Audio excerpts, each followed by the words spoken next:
Welcome to Self-Funded. I'm your host, Chrissie Francona. 10 years ago, starting a business around yourself was something reserved for celebrities. Today, professionals everywhere are breaking away from the 9-to-5 and building businesses around their own experience and expertise.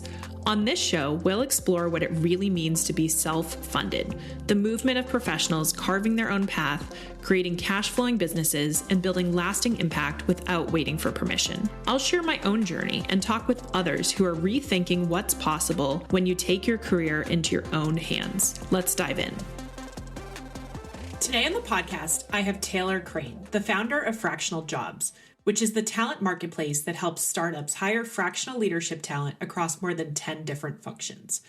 We discuss what fractional work actually is and what it's not, how he started working as a fractional head of product, and then turned that into a business that now helps both companies and talent find a fit in the fractional space, and where he sees the fractional space going as part of the broader future of work conversation. I hope you enjoyed today's episode. Taylor Crane, welcome to Self-Funded. Thank you. Thank you for having me, Chrissie. It's great to have you. First off, what is Fractional Jobs? Oh, sure. Yeah. So Fractional Jobs is the company that I started about 2 years ago now. It is the largest network of fractional executives and fractional talent in the U.S. So we work with early stage startups and small businesses, and we help them hire fractional leaders, fractional executives, fractional talent across about 10 different function areas. Think like fractional CMOs, fractional CTOs, fractional CFOs, but then all kinds of crazy roles like fractional general counsels or fractional chief compliance officers, et cetera. Cool. So I feel like I see fractional everywhere. It's all over LinkedIn. It's all over people's profiles. I think you're to blame. But no, I think you've built this incredible platform and following in the space. And so I want to definitely get into your story around it and your experience. But let's start kind of more broadly. How do you define fractional? Yeah. So fractional work is part-time work. It's typically paid on a monthly retainer, and it's performed by experts in their field. And so if we break those three components down, the part-time work part, I think, is probably pretty obvious. It's where the word fractional literally comes from. Being paid on a monthly retainer, the implication there is that this is an ongoing relationship. It's indefinite. They're embedded into your organization, on a monthly basis. And then the performed by experts in their field, that's kind of the thing that makes fractional, if you will. It's what differentiates fractional from other forms of contract or consulting type work. And the implication there, or the reason that's part of the definition, is we think of fractional as a senior level operator that has deep expertise in something that is coming into your organization to level you up quickly based on their prior experience. Yeah. So companies are really getting a lot of bang for their buck when they're bringing in someone fractional. That's exactly the point. Yeah. Got it. And you mentioned, as you were explaining Fractional Jobs, that you work with, startups and small businesses. You mentioned, who do you typically see as good clients for a fractional model? Yeah. So if you think about it from the company perspective, like why would a company, why would a founder be hiring fractional? There's really two reasons. Either if you have a need for like senior level work, of some kind, but the need is not for 40 hours a week, so it's not a full-time need, or you don't have the budget for a full-time hire.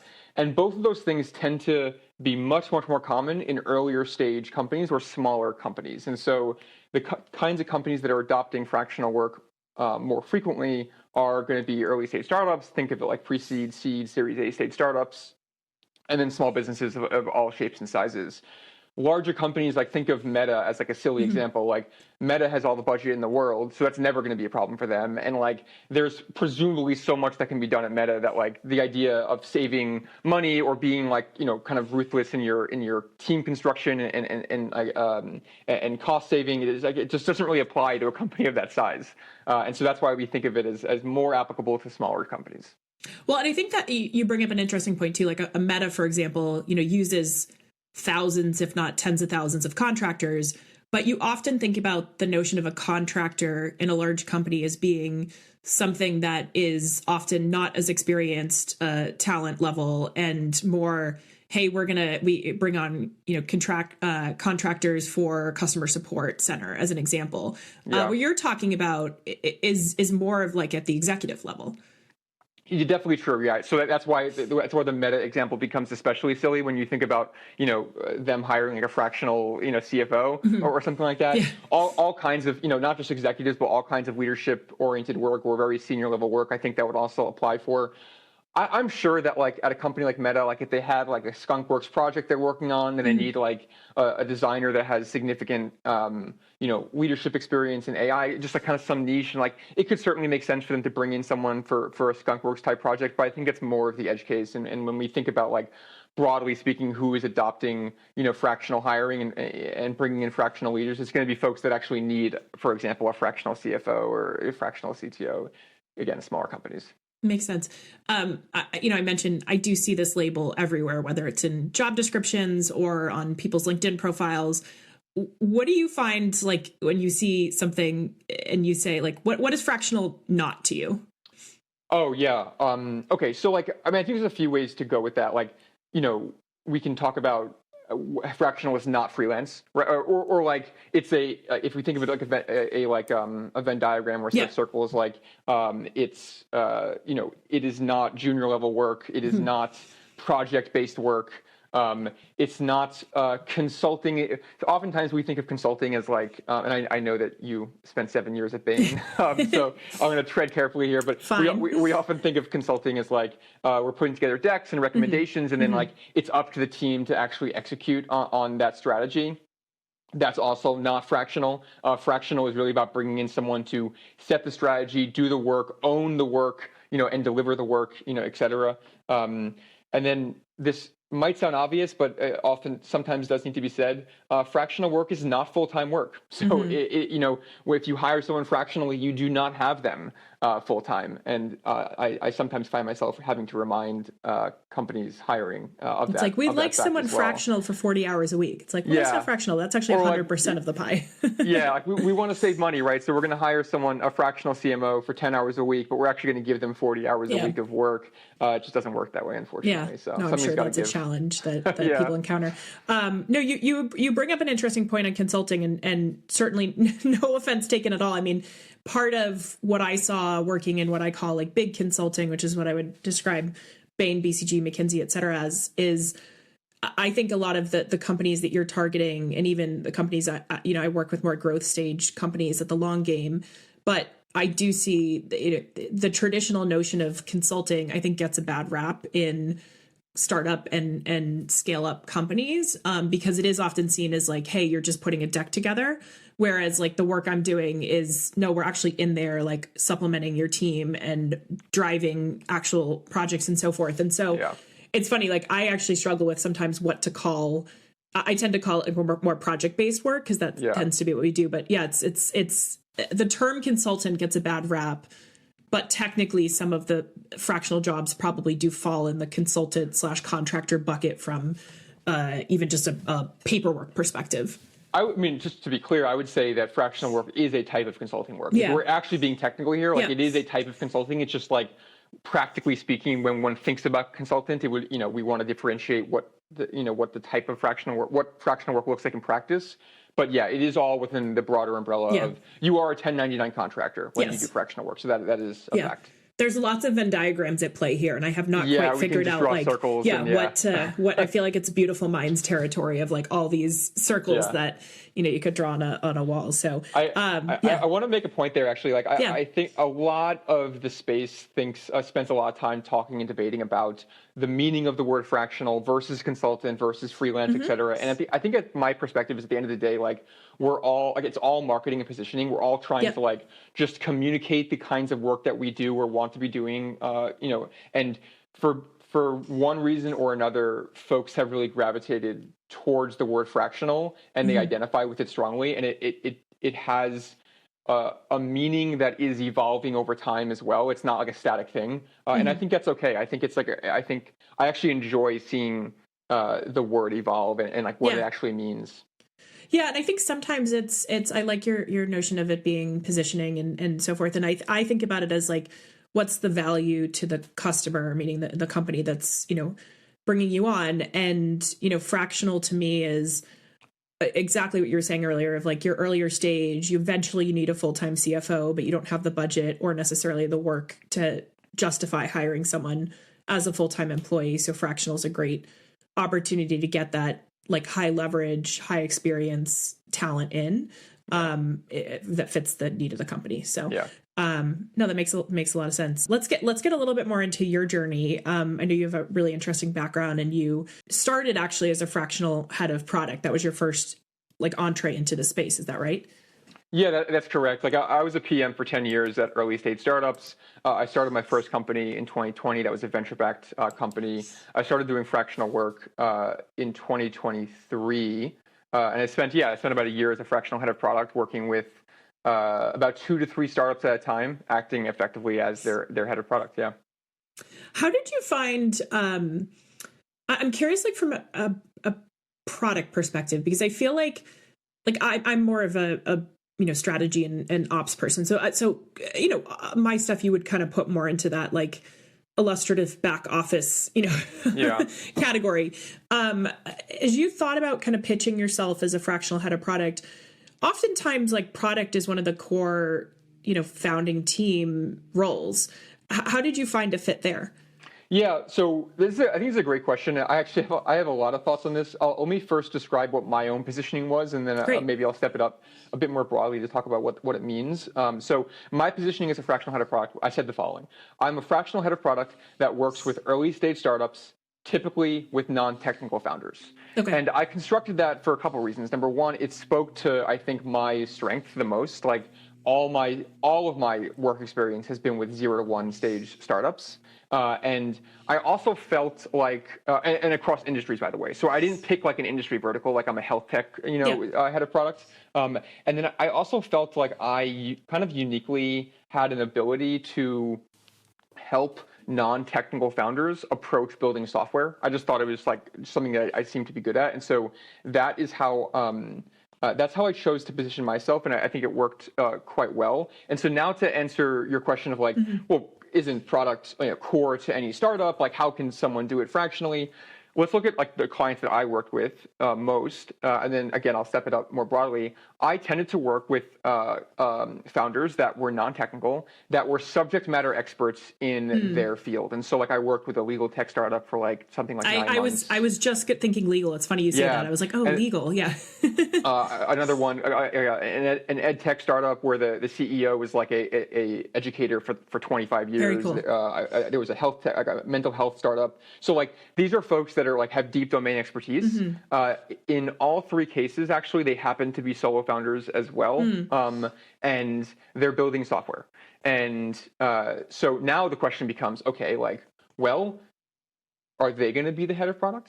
And often, historically, the answer has been yes. And I would argue, as a product person, very strongly that is a very suboptimal outcome. It is far, far better to have a head of product for 10 hours a week than to have no head of product at all, or for a founder with 0 product software technology experience to try and do it themselves. I think that leads to disaster very often. And so if these startups had unlimited money and unlimited resources, they hire a full-time head of product, go for it. But like you don't have that, right? And so I think that I was able to be very effective with just about 5 to 10 hours a week of work with these companies. Does that make sense? Totally. And as you're describing that, I'm seeing this model in which that subject matter expert, you're sort of downloading their brain and then translating it into product specs and then working with the engineers on what that looks like. But their value add certainly is the subject matter. And then I imagine they're really working on go-to-market through their industry relationships. Yeah. And like with the legal tech startup in particular, like coming to me with like, I didn't have a legal background, right? So coming to me with like sort of like, acting as the SME and coming with like, here's like broadly speaking the requirements. Let's figure out how to turn this into a product that that makes sense. And so yeah, I think it for a lot of reasons, like those relationships that I had, I think it made a lot of sense. I want to step it up a level too. I want to something I've noticed in the fractional world that I kind of find amusing is that I talk with folks that are interested in breaking into fractional work or even skeptical of it on either side, and they say things like, they take a function area and they're like, how can this be done fractionally? Like, doesn't this need to be full time? And what I often notice is that the function area that they focus on is like the thing that can't be done fractionally is the function area that they themselves are the experts in. And so like they think to themselves, like, how can product be done fractionally? Like, because and this was a concern that I had coming in, was like, I live and breathe product. I mean, that is my bread and butter. It's what I love doing. And like, part of me was like, how can it be done fractionally? I mean, like, don't you need to like be, just like immersing yourself in the product? Living in it, yeah. And then so I found that with operations as well. I think operations folks have said that to me as well. I've heard that from marketing, which is ironic because like marketing is one of the most popular areas to be done fractionally. And then I think the list goes on. I think finance is like maybe because it's been around for so long. I think people are super comfortable like just acknowledging that like a fractional CFO is a very common thing and can be done fractionally. It makes a lot of sense. But for like most other function areas, at least some of the folks that are experts in that area tend to have this concern about their own area. And then they think about, oh yeah, but product, that can be done fractionally, but like operations, oh no, that's how the company scales. How can you do it anyway, you get the point. That's funny. Yeah. And I feel like one of the things I've heard as a pushback to fractional is, well, I really need this person to be a part of my team. It's like, well, they are a part of your team. They're just not, they're a part of your team for 50% of their, capacity. And I think that argument tends to not consider how much inefficient time you have when you're a full-time employee. It's like, yeah, you fill the time, but could you sometimes do a full-time like employee's job in 20 hours a week? The truth is yes. And totally. I think when you're employing a fractional resource, you're just getting a lot more, I said at the beginning, a lot more bang for your buck. I think this pushback is funny to me. And what I often think about and what I often say to folks that are hiring is like, there's nothing magical that happens at hour number 40 that makes someone bought into your organization and like, with your mission and, diminishing returns, if anything. If anything, diminishing returns, right? But like, imagine how absurd is it to think that like, oh, at hour number 34, oh, they're just like they're just a contractor, right? But at hour 40, they're thinking about me in the shower, which is something I often hear. Like, I want them thinking about me in the shower, which sounds weird, but I think you understand my point. Yeah, no, I get it. But like, nothing like magical happens at like some hours number. So like, it's a spectrum. I think there are diminishing returns, and then when you remove a lot of the bull, I don't know if we're allowed to curse on this podcast, then like you can actually be incredibly productive on 20 hours a week or 10 hours a week too. So totally. That makes a lot of sense. Okay. So let's talk about your transition from being or serving as a fractional head of product to building Fractional Jobs. When did Fractional Jobs start and what was the impetus for it? So the reason I got into fractional work was I was burned out from my prior startup. Knew that I wasn't ready to start in the company. Still wanted to be in the game. Actually, one of the big inspirations was like I saw how in my previous startup's journey, I saw how incredibly important it was to have folks helping you out. Even in small ways. So like not full-time employees, but folks that are helping you, even if it's just introductions or part-time work, et cetera. And I wanted to support other founders on their journey because I knew firsthand how friggin' hard it was lonely. To start all the things. And so like, and so that, and then plus me not being ready to start my next company, doing fractional work really spoke to me. And my motivation was always, okay, I'm going to do fractional work and that will give me the time and the space and potentially the ideas to like eventually start my next company. And I'm going to bootstrap it by doing fractional work. So I'm going to, have 20 hours a week of fractional work, spend 20 hours or so a week working on my own ideas and incubating something. And so that is what ended up happening. And even, I guess, like not coincidentally, but maybe ironically is the word, it actually, was in the fractional space itself.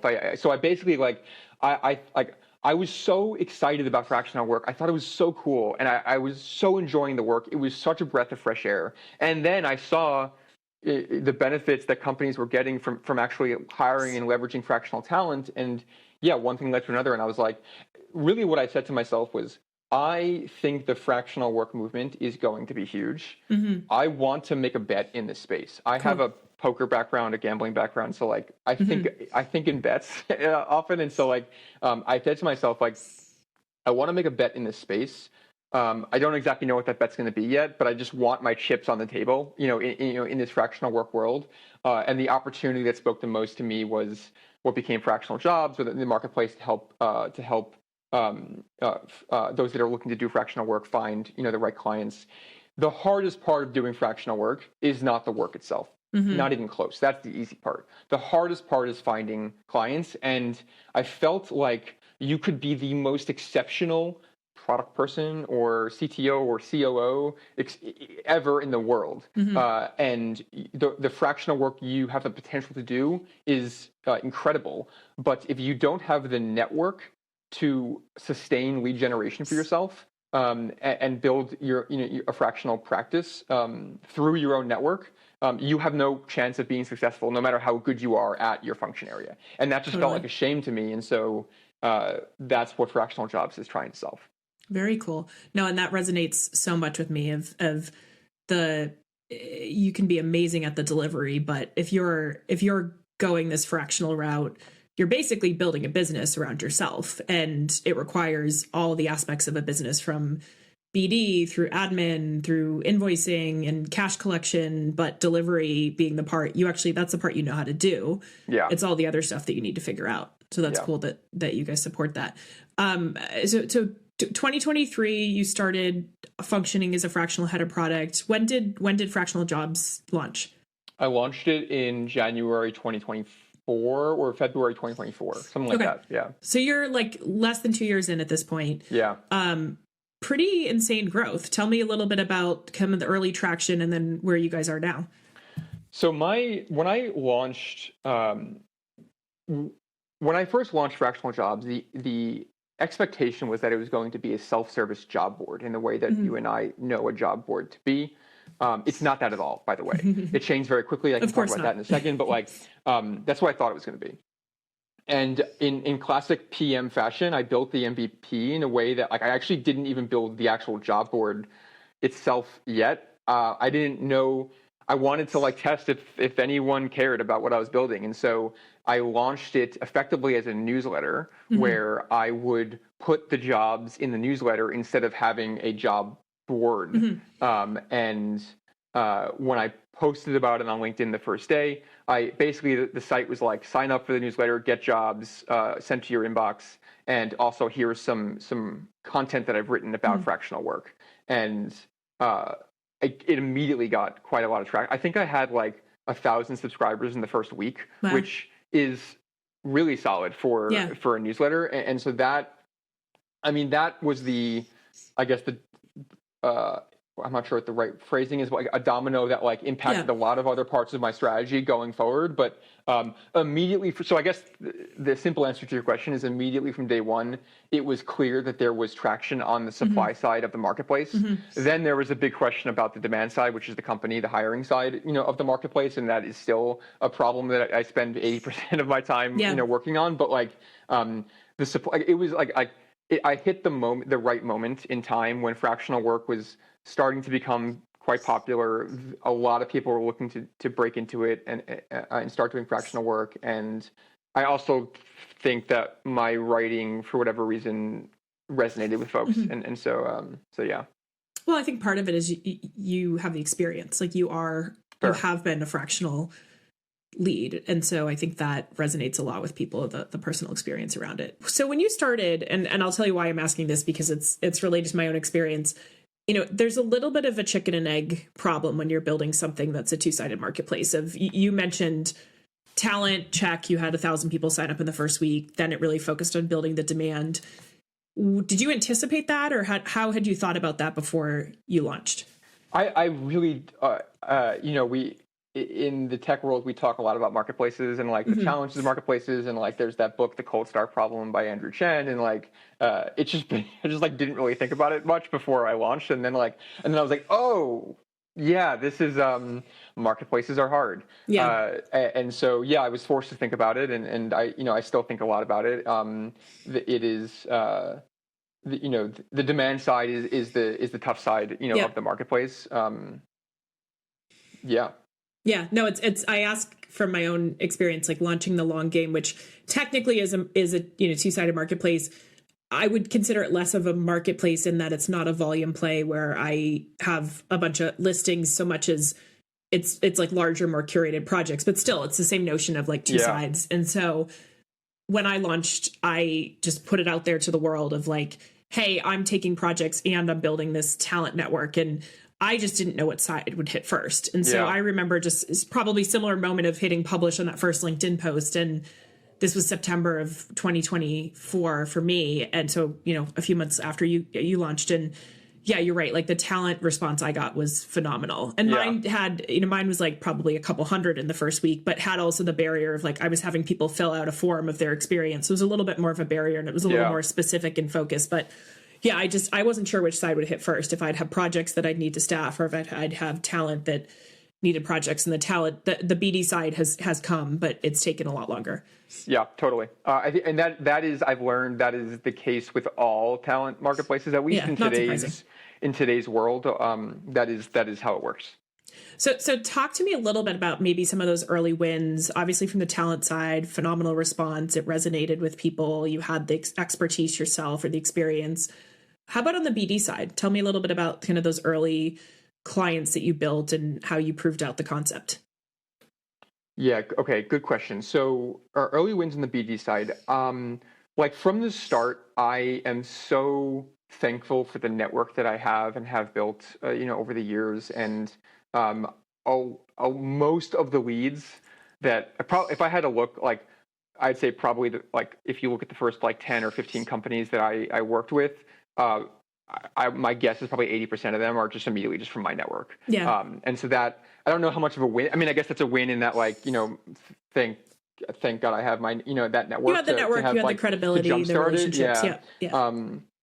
And so I think that was great from the start. I think another win on, less so the BD side, but let's think about it from the company side. Another big win that I learned very, very early is that for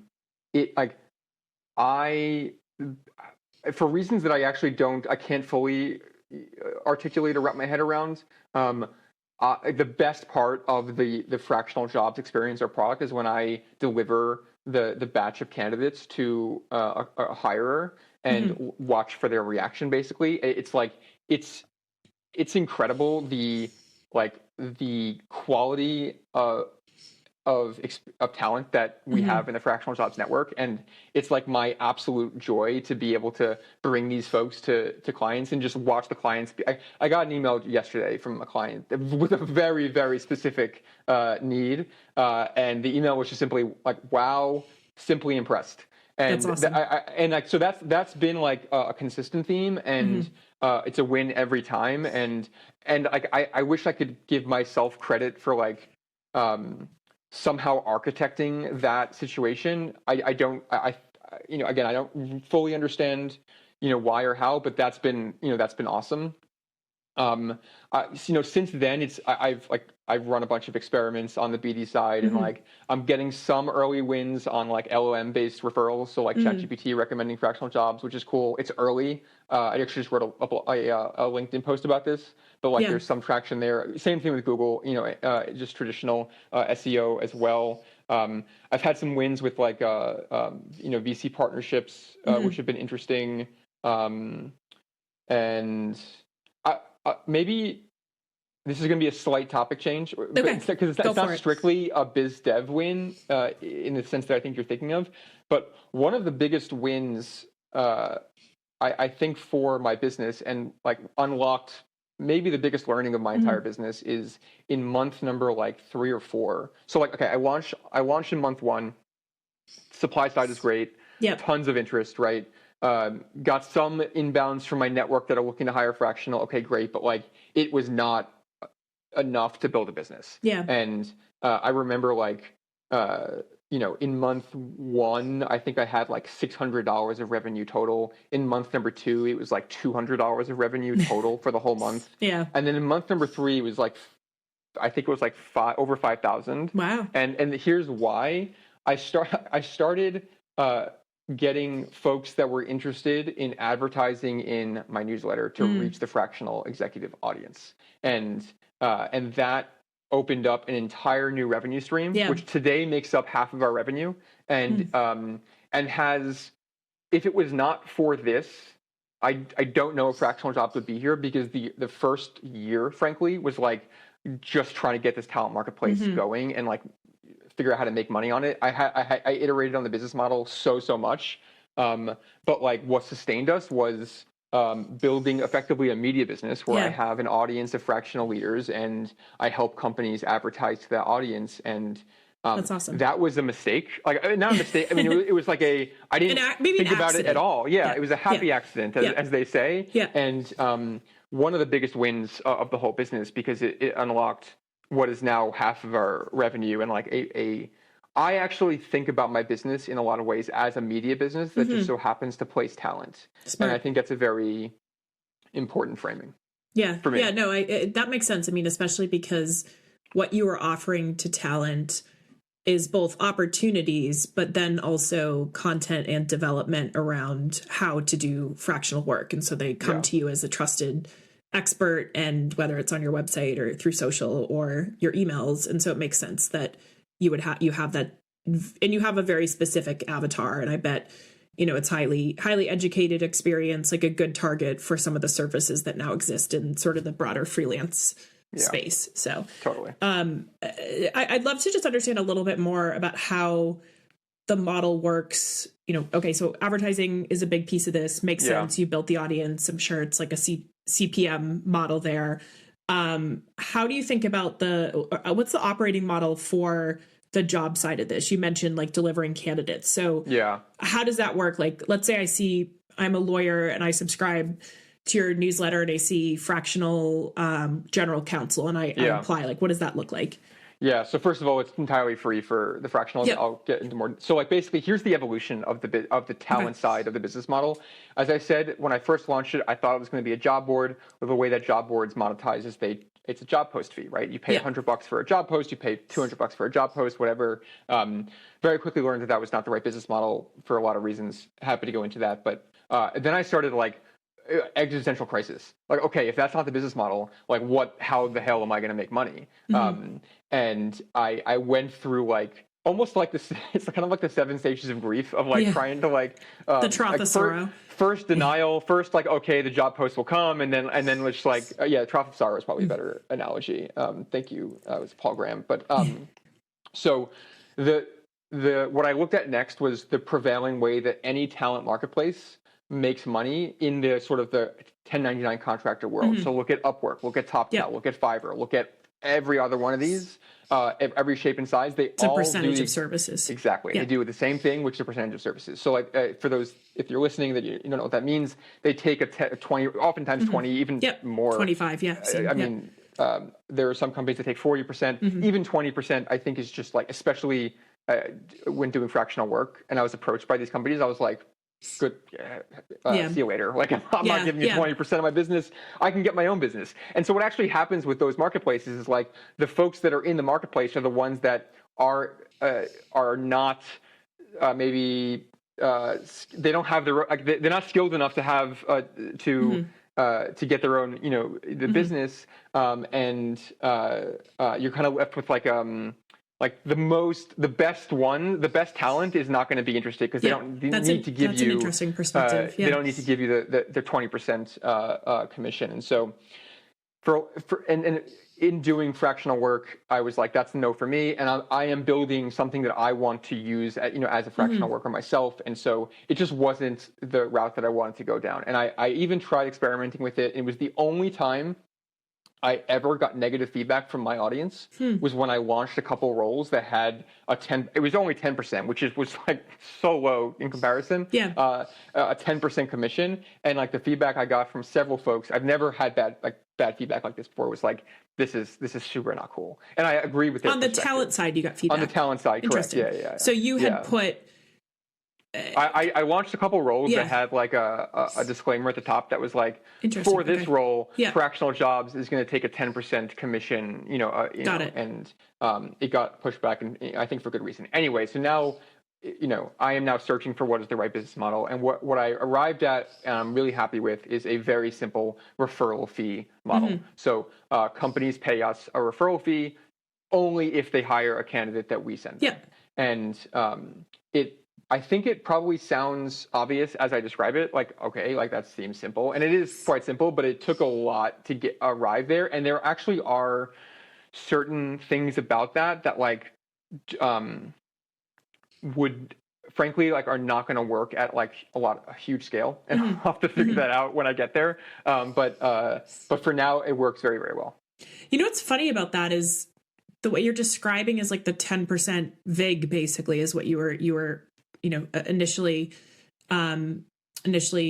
positioned it as. I actually don't think that's that different from the referral fee that you're getting. I think it's probably just positioning of like the client, because I think some of the marketplaces, it's very clear that it is paid by, you know, there's a economic relationship between the marketplace and the business. Yeah. And then there's an economic relationship between the marketplace and the talent, and almost keeping those separate, I feel like, is sometimes the way to do it, which sounds like is what you're doing now of like and the benefit to the talent is if you are someone who is doing this work, you are getting the rate that you earn and deserve.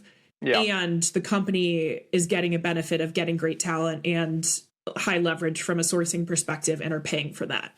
Yeah. So I think that's all true. I think there are some differences. Like when you do take a VIG, it is like you are taking it from both the company and the fractional at the same time. It's just how a VIG works, right? Is like, you know, company pays X, fractional receives Y. That difference is the VIG, and like, you know, and also worth noting that like, if you take a 10% or 20% in perpetuity of a relationship, it is going to add up to far, far more than what our referral fee is. Our referral fee is quite low. And so, and it's, by the way, with the reason we can price it so low is because it's subsidized by the ad revenue. Which is quite sense. Cool. So, yeah.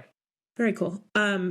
Okay, great. So I want to shift a little bit and talk about, you know, you building the business a bit. And then I want to get into some of advice you have for people who are, you know, really starting out on fractional work. So you are a solopreneur, as they say. Tell me a little bit about how you have built the business, you know, how you've thought about sourcing talent for Fractional Jobs as a company, and then your own like operating rhythm as well.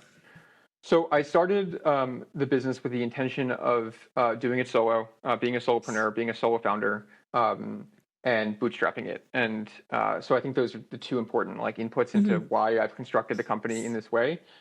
Being a solo founder was important to me because I had a co-founder in my last company. It ended absolutely terribly, and I have scar tissue from it, and I'll never do that again. Yeah. So for better or worse, I think I'm going to be a solo founder for the rest of my career. And then I'm bootstrapping it. I think bootstrapping like is just such a better fit for my lifestyle and the kind of business that I want to build. Yeah. My last company was venture backed, so I know what that looks like, and I just didn't want to do it. And so, those two things led me to starting, a business that was solo, that was bootstrapped, and that like had to be generating cash in order to fund itself. And so that's why, solopreneur. The way I'm constructing the team. So again, because bootstrapping, I am being very, maybe the word is like mindful. Thank you. Yeah. Thank you. That's a great word. Mindful of burn, right? And so what that means is like I have hired a team of offshore contractors based in Latin America, based in Nigeria, based in the Philippines, et cetera.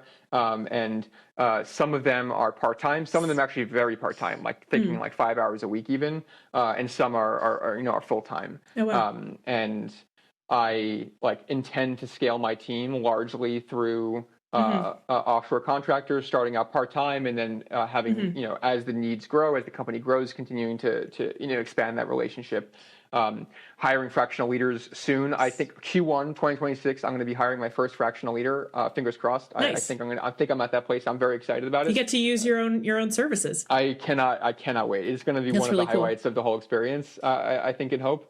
And then maybe if and hopefully when we grow to the point where I need to bring on full-time W-2 employees and technically not be a solopreneur anymore, I'm super open to that as well. But I like keeping a lean team. I think it makes a lot of sense for today's day and age. Yeah, for sure.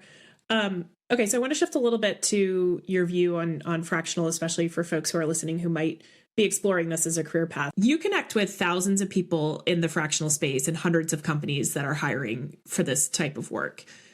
How do you see fractional moving forward as part of this larger narrative around the future of work? Yeah, like for better or worse, I've kind of bet this. Sorry to use the betting analogy again, but I bet my this stage of my career on this fractional work trend. I think obviously I see it growing incredibly. It has grown over the last couple of years. I see it continuing to grow incredibly. I, in a lot of ways, think of the fractional work movement as the successor to the remote work movement. Yeah. And it actually, like, fractional work, I don't think would really be possible today if not for the remote work movement and the catalyst that was COVID. Yeah. I expect to see many, many different kinds of roles getting fractionalized. I expect to see companies adopting fractional leaders as in some cases as the norm when starting out until they graduate into a full-time leader. It's funny. I think in hindsight, we're going to look back at how silly the idea of just assuming that every role to start should be 40 hours a week. Yeah. And like, you can't hire anyone until you have a need for them 40 hours a week. Like, early stage companies, I think the default should and will be starting out fractionally and then graduating into full time. Yeah. And then I think, like, the other trend that I actually just wrote a LinkedIn post about this like yesterday. I think the other trend that I'm expecting to play out is the interplay between like AI, what AI is going to do to the workforce, and how does that impact the fractional work movement. What we're seeing in the data right now is that AI seems to be best at I don't want to say replacing because I don't want to get into that whole conversation, but like best at doing individual contributor work. So like the execution work. And so what the data shows is that like the types of jobs that are in significantly less demand now are like those individual contributor roles. And what we're seeing is that leadership level jobs, so directors, VPs, C-suites, are actually increasing especially relative to the rest of the market, but is even absolutely in absolute terms increasing in demand. And the reason for that is we're going to, like, if we have armies of AI doing execution work, we're going to need leaders that are setting the direction and the strategy and the coordination and the taste. Frankly, it's like underappreciated what leaders have taste. That's I think that's actually a large part of what they bring to the table. And so to the extent that that's true, I expect fractional leaders to become really just like a core component of the future work for that reason alone. And so I'm excited about all this stuff. That's awesome. Have you ever are you familiar with Clay Christensen and Jobs to Be Done? He wrote a book. Innovator's Dilemma. Yeah, Innovator's Dilemma. Yeah. And then he created the Jobs to Be Done framework. Yeah. I know the Jobs to Be Done framework well. I don't remember if I've read Innovator's Dilemma, though. Jobs to Be Done is something I think about a lot, and I think it applies in this space of rather than hiring, like you hire full-time employees are a vehicle to get stuff done, but what you actually really are trying to do is like figure out what's the job to be done, meaning what's the outcome you're trying to achieve, and then ultimately it's figuring out what's the best talent model to do that. And I do think, to your point, I see fractional work really playing into that and more so in the future. Yeah, totally. Great. So if you think about, okay, we're almost the end of 2025 right now when we're recording this, how would you recommend someone start out in this fractional world? Like if someone is leaving a job or has been laid off or is just looking for some sort of transition professionally, how do you recommend someone get started here?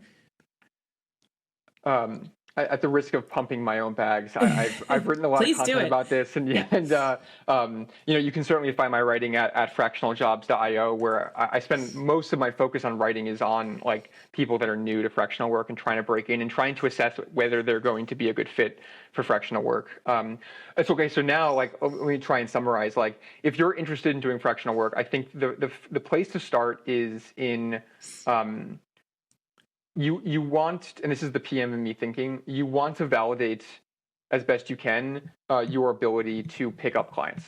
And because that is, as I said, that is the hardest part of the job. And as much as I, think highly of fractional jobs and think it's going to continue to grow, it is not the number one way that folks get fractional work today. They get it through their own network. Yeah. And so like I wrote a playbook on how to get your first clients, and like 90% of the playbook is focused on leveraging your network in different ways, even privately, even if you're not ready to be public about your work, like how you can leverage your network to pick up your first client. And so like stepping back even before that, like if you're just interested in the idea of it, I think you want to validate that, like, can you have networking conversations that lead even to the possibility of, can this be someone that can hire me as a fractional head of, or, et cetera. And if you're getting that early signal, that's a good sign that you can start, breaking in either in a big way, or even a small way. One of the benefits of fractional work is like you could pick up a client for 5 or 10 hours a week, right? So it's actually, it doesn't have to be such a violent trend. Not violent, it's a weird word, but like such a large transition. It can be, it can be quite small where you're dipping your toe, in the water. Fractional work is hard. It's harder than doing an equivalent full-time job. And so you want to also be motivated enough to take on that challenge. And the motivation should come from like your whys, like why are you looking to break into it? If it's because like you can't find a full-time job, or like you think the idea of like, you think it's somehow going to be easier to balance 3 clients versus having 1 full-time job, it's not. You are unfortunately mistaken, right? And so like you need to be up for the challenge. You need to have the network to support your lead generation, and you need to be ready to think like a business owner. And there's probably more, but I'll stop there. No, that's great advice. One thing I talk about with what I describe as self-funded businesses, of building a business around your experience, your expertise, like what you're doing with fractional jobs, but also like what a lot of the people who subscribe to fractional jobs are doing on their own, is having a personal why and a business why. Oh, yeah. And the business why being, hey, you actually have to have a need in the market. So like, I loved how you described how you started out as a fractional head of product, and specifically working with founders who are not product people like that. There's a business why there. But then you also had, in starting fractional jobs, you had a personal why of, having run a venture-backed startup, wanting to, you seem like someone who is a founder at heart, but have sort of navigated what does that look like over your career. So it's pretty cool to hear. Yeah. So, well, Taylor, why don't we wrap with that? Thank you so much for taking the time. Loved chatting with you. We'll put the links in the show notes as well, but what's the best way for people to find you and follow Fractional Jobs? Sure. So Fractional Jobs, you can find it at fractionaljobs.io. You can find me on LinkedIn at Taylor Crane. I post not too much. I think it's not so bad. So if you're interested, follow along. You can subscribe to our newsletter if you're interested in doing fractional work. And then if you're a founder interested in hiring fractional, you can contact me via the website, or just shoot me an email or a DM. I'd love to chat. Awesome. Well, thanks so much. Appreciate you coming on. Thank you so much, Chrissie. Thanks for listening to Self-Funded. If you enjoyed today's episode, be sure to follow the show wherever you're listening so you don't miss what's coming next. I'd also love for you to leave a review and share what you're most excited about on your own self-funded journey. And if you want to go deeper, check out my Substack. You'll find the link below. Until next time, keep carving your own path.